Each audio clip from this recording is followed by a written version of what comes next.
அப்படியே துண்டு போட்டுறான். நாளே தப்பு மொத்தமாக கிளீன் பண்ணி போடுறேன் சார். இல்லை இது அப்படியே மேலே போட்டுறேன்.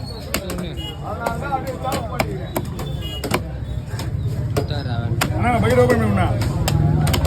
பக்கெட் ஓப்பன் பண்ணி விடுங்க. பக்கெட் தானே போட்டா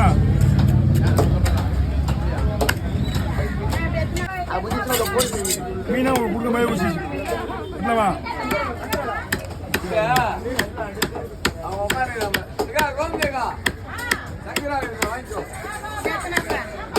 எப்படியே போடலாமா? நீங்க சொல்லணும். சொல்லிட்டீங்கன்னா அந்த 22 மீனை ஆளுக்கு 5 பீஸா பிடிச்சிட்டு